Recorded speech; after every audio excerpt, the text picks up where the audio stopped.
Hey, hey, hey, everybody. Welcome back to episode 29 of the Real Deal Pod with Alistair and Geoff. We're so happy to have you back with another beautiful sunny. It's a sunny autumn day. I look outside, the leaves are changing colors. I was just trying to hold back a cough. I've got the flu, people, so I'm very sorry. You're going to hear this throughout, so I'm so sorry. I was going to try to hold this throughout the entire thing. It's not going to work, but I'm still celebrating a wonderful Wednesday, sunny autumn day with you guys. Geoff, my man, how are you? Feeling better than me, I hope.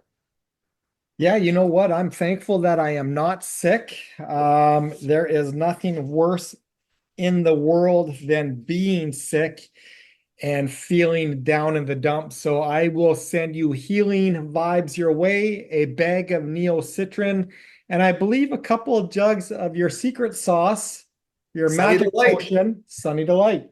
That is it. That is it, man. That is it. You know what was the worst part of this getting sick? Not only do I very rarely get sick, if ever. So when I do, it just completely knocks me down.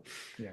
The problem with it was I started feeling weird Saturday. On Sunday, one of my good friends was getting married, and I woke up Sunday feeling like I was going to die. Mm. And I'm like, oh my God, what do I do? So, like a champ, I masked up, right? I put on a mask because I didn't want to get everybody sick, but I also I didn't want to miss his wedding. So I went to the ceremony, and then I was like, I bumped elbows with the bride and the groom, and I said, don't come near me. I'm contaminated and I don't want to ruin your wedding. That's why I wore a mask. I don't want any of these people sick. And I said, and so I won't be able to make the reception. And so Michelle was able to give them hugs and kisses for us and all that sort of stuff. But that Nice. was the worst part, was the getting sick, like the day of the wedding. That was a tough part. Well, at least it wasn't your own wedding, so that's Right? something to smile about. That's exactly it. But I will say it was a beautiful wedding. It was a beautiful wedding. They had it at Queen Elizabeth Park. It was a beautiful, beautiful little ceremony. Yeah, loved it. Loved it. I'm sure the reception was great too. I know the food was supposed to be amazing. I was told about it the whole way leading up because they know that I like to treat my taste buds good. I like to eat well, and I like treating my taste buds nice. So they were telling me how good the food was going to be leading up. So I'm sure it was fantastic. Geoff, my man, what are we going to talk about today? What's on tap?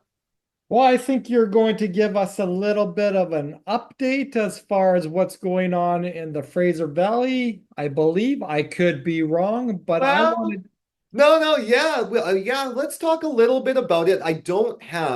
What I don't have is the statistics yet. Sorry, for Vancouver and Chilliwack, they're always a little bit late to the party, but we did get in Fraser Valleys today. Um, And interestingly enough, the story hasn't changed very much, right? Pardon me. So starting with sales, September we saw what it was 982 sales throughout the valley, which was an 8% drop from August, which again, what was August? The lowest in 10 years, right? And it was a 10% decline over last year, same time, over September 2023. So really putting that in perspective, we usually see around 1,400 home sales at this time of year. Right now, we're seeing 30% fewer sales than that long-term average. So right in line, right? Just right in line. So really it's an important indicator though, because it highlights the general hesitancy we're seeing in the market. Buyers and sellers they're both treading carefully, right? As they're trying to navigate these rate drops and when can I start getting a whole lot for my money, because the buyers are going to start buying, and the buyers are like, hey guys, it's still, when are you going to start lowering the prices so that we can enter the market, or you're going to have to continually wait for the rate drops to occur before we do start entering the market. Again, it's that constant fight still, right? yeah, I was speaking to another partner of ours, And he put it in a really way that kind of was like, wow, is like 9 out of 10 homes that are going on market are sitting on market and not selling. Yep.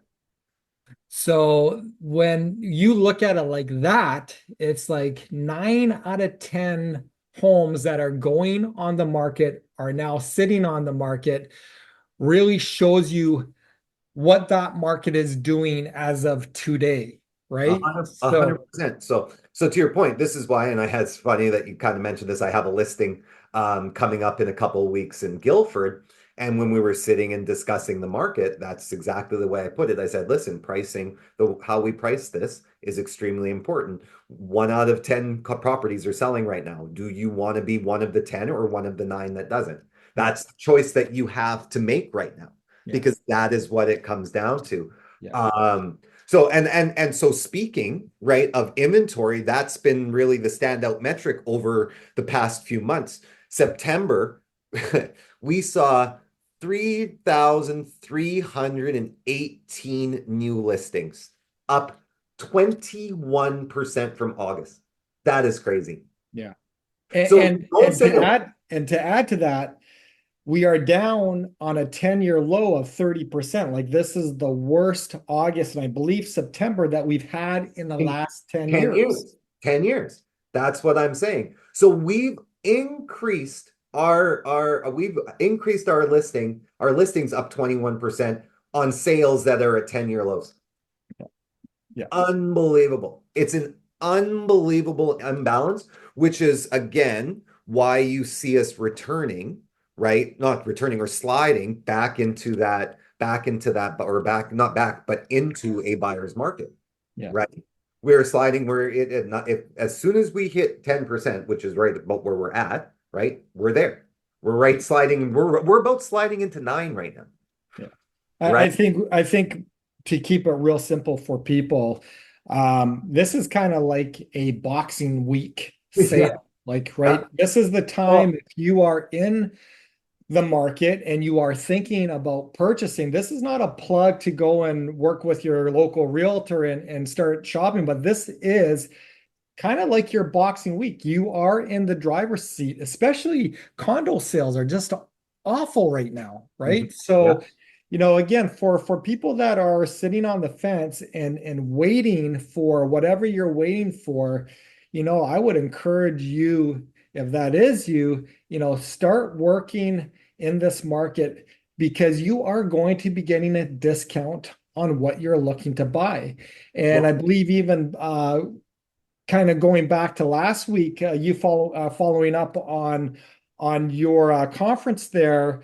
The gentleman predicts that we're going to see a crazy market in the middle of spring of 2025, which then will turn that buyer's market into a seller's market, well, thus losing the opportunity for a good discount on what you're looking to buy.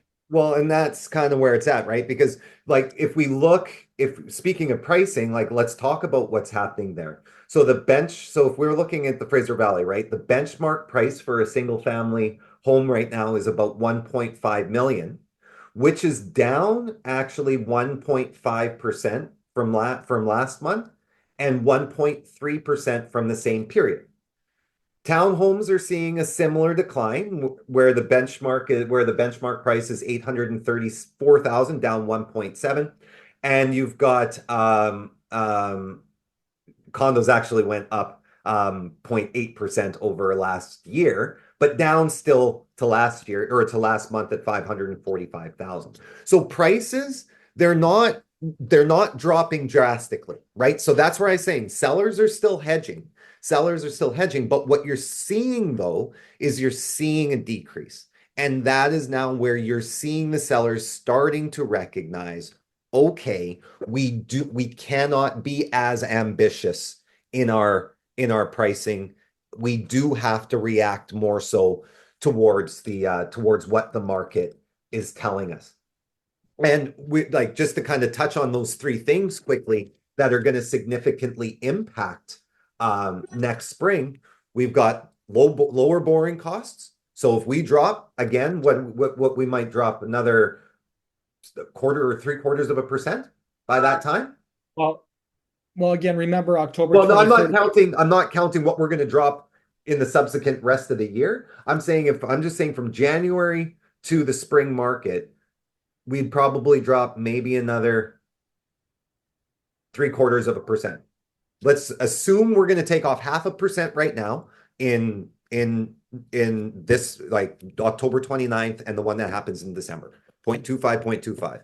And then if we take off another 0.75 leading up into the spring market, we would have now reduced our rates by 1.25, right?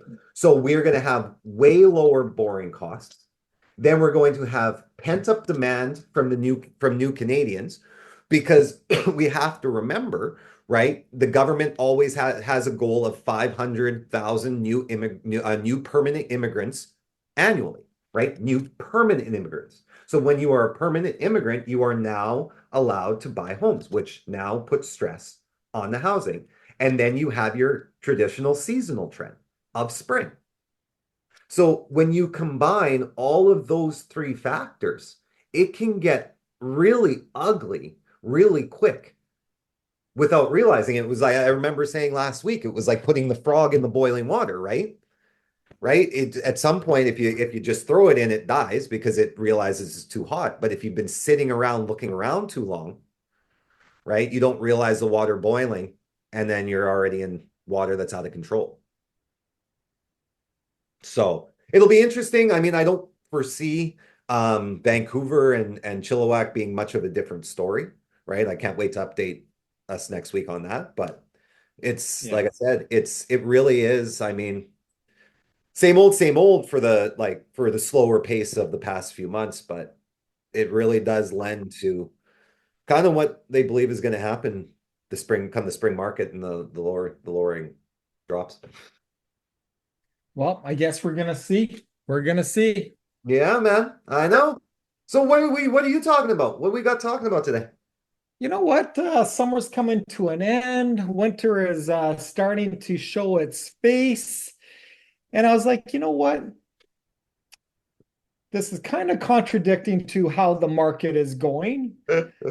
But I'm like, we should talk about vacation properties, Uh and people buying vacation properties and getting a little bit scratching the surface as far as what that looks like and what that means, and just get a little bit of an understanding when it comes to purchasing a vacation property. What does that look like for you as a borrower when it comes to the financing of them? Because I think there's a lot of miscommunication that's out there. I think there's a lot of miseducation that's out there. And you know what? I just wanted to lift the fog just a little bit so people have a better understanding that if they are going to be buying their chalet up on the ski mountain, or if they're going to go buy a little cottage on the lake somewhere, hey, let's give you a little bit of some golden nuggets to work with. I love it. I love it. Listen, because listen, for all you people that continually make fun of me about from being from Winnipeg, Manitoba,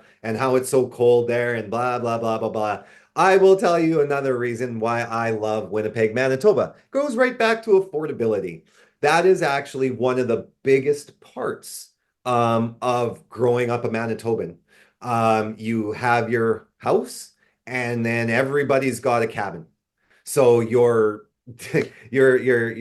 winters, of course, are spent in the city, right? And then summers hit, and it was families work the week, and then as soon as Friday hit, boom, you're out to the cabin for the weekend, and then you drive back on Sunday and go back to the rat race, and then back out on the weekend again.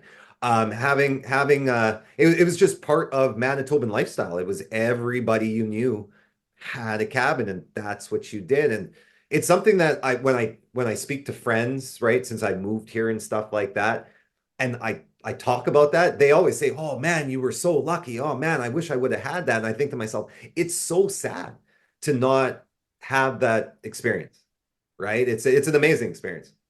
Yeah. So if you Yeah. can do it, do it. Some of the best memories that I have growing up have been spending that time on the lake, in the summer, in good old Savannah, or I grew up in Kamloops up at Harper Mountain skiing. So as you said, some of your best childhood memories do come from these vacation properties. Yeah. And a lot of times when people come to me, they're like, I would love to buy this property. Well, how do I do that? How do I get financing for that? What does my down payment need to be? And I just wanted, again, I wanted to kind of scratch on that surface. Not that this pod is going to give you all the ins and outs about buying a vacation property, but it's going to lighten that fog a little bit as far as what that looks like. And the first thing people always ask, Alistair, is like, how much do I have to put down? Well, I Right? was going to say, or what are the benefits? I was going to say, like that was going to be one of my questions for you is like, aside from like before you're telling me put my money down, right? What are the benefits, right? Like that's I mean, aside from yes, you get to create all these memories, that's kind of a given, right? What are the other benefits of? Well, some people will say that's the only benefit you need to create lifetime memories, Oh, and I that agree. No, and I that is agree. I will say that's probably 85%, but for some people it's like, okay, great. I don't care about memories. It's just going to be me. Right? Right?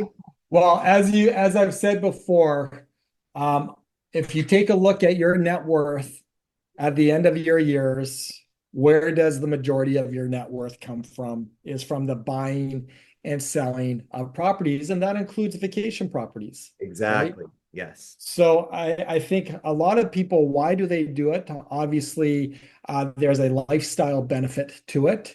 Yeah. Obviously, there is future equity position in it. Mhm. And again, how many people do you know, even going back to Winnipeg, that these vacation properties are in the family for generations, They are. right? That's a lot of what happens. They get passed down. Yeah. Yeah. So again, there's so many reasons why people may consider a vacation property, Cash but flow also, generator as well. You could be renting pardon, it out. Cash flow generator as well. exactly, depending on where that is and the Where it's location of located. it, Yep. right? So Yep. when it comes down to down payments, you can actually put as little as 5% down on a vacation property. And I think that's a huge thing to understand too, because just with the escalating costs of real estate in general, you know, even to fathom owning a vacation property is like, oh my gosh, now I got to put another 20% down on something else again too. Yeah. So 5% Well, I think is a huge thing to know. a lot of people do believe if they are buying a vacation property, they have to put down 20%. That isn't necessarily always the case. Now, do keep in mind where that property is located also determines what type of down payment you're going to have to put down, but also determines what type of lender. Mm, Again, most of the time we can get vacation financing done through a bank or a credit union. right. But sometimes we have to go to a private lender to get that done as well, because a bank or a credit union is not going to finance something in a service area that they're not comfortable with.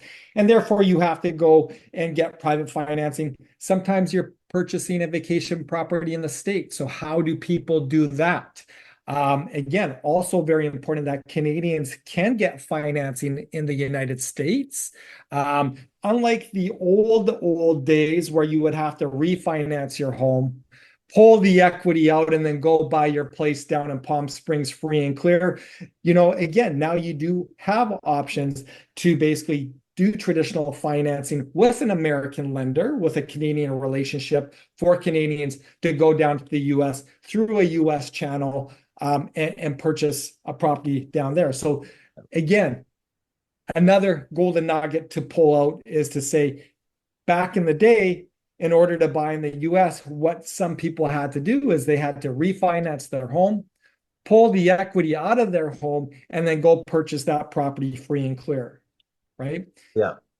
Again, for Canadians purchasing vacation homes here in Canada, you can do that with as little as 5% down. So that's also another golden nugget that I think is really, really important for people to understand. Yeah, that's super, super important. Like, so what other costs like are you looking at then? Yeah, just like a normal purchase of a primary residence, always keep in mind that there are going to be legal fees. Right. There's always going to be appraisal fees, not always, but often, again, depending on the down payment, um, property inspections, and then your property transfer tax. So again, the closing costs for buying a vacation home are no different than if you're buying a primary residence. There's going to be a legal cost. Yeah. There's going to be a property transfer tax. There's going to be a home inspection. Again, they're not mandatory, but we've talked about this a billion times over. If you are going to be purchasing something that's going to be the biggest or maybe the second biggest purchase of your life, spend the $600, get it inspected. Yeah, that's what we all, that's no, in anything, when you are spending any money, guys, like that, it is crazy to not get it inspected. It doesn't matter if it's 500, it doesn't matter if it's 1.5, it doesn't matter if it's 250. Please get it inspected. That's a lot of money that you're just throwing, you're being too trustful. Exactly. And then at times there's going to be an appraisal. Yeah, So yeah. again, those are the closing costs when purchasing a second home. And I kind of want to revert back to the down payment. Sorry. Yeah. Again, if you are buying something in a marketable area, when you are buying something that is easily located, again, you can buy these vacation homes with as little as 5% down. Now, also keep in mind, we all love Whistler. There's a thing up in Whistler called fractional ownership, which means there's a hotel component Yeah. to what you're buying. Those are a little bit more difficult to finance. And again, something that if you are thinking of doing it, we can get it done, but it is a little bit different than 5% down and a type of lender, because there are lenders out there that may require maybe up to 35% down on something like that, but you can still get traditional lending through a credit union, or a financial institution that specializes in that type of lending. But again, a lot of times people may be misguided and say, hey, the only way you can do this is through a private lender. And that isn't necessarily always the case with unique properties like fractional ownership. I remember my very first call from somebody that was asking me about a property that was fractional ownership. Wow, what a deal that was. That was interesting. Yeah. That was And again, people who don't know what fractional ownership is, remember, fractional ownership is typically in a property where there is a hotel component to it. You have the ability to do nightly rentals in it. You have the ability to be in it at certain times of the year. yeah, You don't own it 100%. You own a a part of it fraction. or a fraction of it, A thus fraction. called fractional ownership. Yeah. Needless to say, my client didn't purchase that property that they inquired me about, but it was an interesting learning. Yeah, yeah, yeah, yeah. Well, even purchasing up in Hemlock, or it used to be called, or which is called now Sasquatch Sasquatch. Mountain. Yeah, Purchasing up there is also challenging at times, yeah. right? And we just basically financed a little cottage in the middle of nowhere, and we did that with as little as 5% down. So every property is unique in its own way. Depending on where that property is located is going to determine the down payment. So again, what I really want to bring to you is that you can buy vacation properties with as little as 5%. And again, that down payment does increase as the property becomes more unique and where it's located. Okay. So again, other things to consider, because we have all this lovely tax implications that are coming in. Right. Um, Keep in mind, folks, that we do have a speculation vacancy tax that if you're not in that property, I believe it's 6 months out of the calendar year, Yeah. you're going to have an additional tax on that property that you own. So again, always be aware and as far as what those tax implications may be, because again, the last thing you want to do is purchase a property and then have a tax implication in it because you're not in it for a certain amount of time throughout the year. It's true. It can be a very hefty surprise, guys. A very hefty surprise. Yeah. And that's kind of what I wanted to do is I wanted to kind of touch on vacation properties. I wanted to touch on down payment. And again, one of the reasons why is for whatever reason, we've been having a lot of conversations on these in the last couple of weeks. I don't know if it's that winter transition, But it was like, you know what? If people are asking me this with phone calls, this might be something that would be really good to talk about. And it's always comes down to, I would like to do this. What is the down payment that I need? What is it going to cost me to do? And this is where the property is located. Tell me the type of lender that I'm able to use. See, that speaks a little bit to me, man. The fact that you're having people reaching out to you, asking you about purchasing or what it looks like to purchase vacation properties, secondary properties. I had when I got back from the conference, I ran out with one of my clients to go. He's an investor to go look at a place in Mission that we just didn't find right, and then we're thinking about some properties in Penticton. So it kind of shows you that there's people now that are starting to see with the rates coming down, right?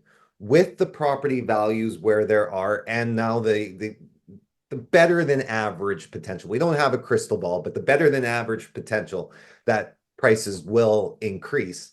And that number they believe is about 4 to 5%, I think it is. Mm. It's what they see that increasing. That's a lot, right? Um, um, they're starting to look down to start take advantage of it now. That's kind of what I'm hearing. A moment of pause. I apologize. I got distracted because I have site surveyors at The my home surveyors? right now. So I apologize. I missed a little bit of that, Alistair. That's all right. I said no. I was saying that that with you getting in touch with investors, me being in touch with investors, it looks like there's people out there that are now starting to see the market maybe potentially starting to shift where purchasing should happen before prices start escalating. And I had mentioned that they think it's going to go up 4 to 5%. So that's pretty significant. I always like looking in that crystal ball and kind of predicting what's going to happen, listening to people that are a little bit smarter than me. That's what I say. More But educated than me, I listen to. But at the end of the day, I always come back to real estate being that circle, that vicious circle where you're always going to have your highs and lows. Mhm. Um, and again, everybody that's in front of you is waiting for the next, waiting for that person in front of them to do something, either be buy or not buy. And then all of a sudden, that crazy or that chaos starts or that slowness begins. So I really think that we are in that slow period. There's stats that will confirm that. And again, if I know anything about real estate, I've been in this for a very, very long time, we are going to be moving again very soon, hopefully sooner than later. But one thing that I can tell you is that the market isn't going to remain slow. It is not going to remain a buyer's market. It is a circular cycle that happens. And again, you want to get ahead of it. Most economists are believing that that's going to be happening in a very short amount of time. So again, be that leader in your group, be that leader in your circle, be that one that starts this whole party. And again, because again, we talked about this earlier. If you can get ahead of the curve, especially if you're thinking about being in the market and purchasing something, now is the time because you are going to get a discount on what you're looking at. You betcha, my man. Well, that was good, buddy. Yeah, sorry for that 30-second awkward pause. That's okay. It was a little weird. That's like going on a bad date and it's just like I know, right? And then you're like, huh, did that just land or am yeah, I it's like, not is doing this person present right it now? right? So, Oh, um, sorry for that moment of awkwardness, Alistair. But oh, I got enamored by your beauty, oh, and that's then okay. I got a face for radio, man. That's why they can't see it. That's exactly, exactly. right, right. All right, man. Well, like again, I'm gonna go take care of this flu. I gotta go lay down. You guys, I will be up, ready, and raring to go next Wednesday. I'm feeling okay today. I got to get out and do some work this weekend, so I got to make sure that I'm up and going. I got a property photos and listing appointments and all that sort of stuff. So can't get people sick. Can't Jeff, get people sick. I want to no. do a 30-second wrap up about vacation properties. Okay, Folks, go you are before thinking I sign about off. purchasing a vacation property. You can do that with as little as 5% down, but that down payment may jump up depending on where that property is located. Always consider what the closing costs are going to be when you purchase a vacation property. There are going to be legal fees. There's going to be property transfer tax. There may be an appraisal cost to it. And there is going to be a property inspection, a home inspection.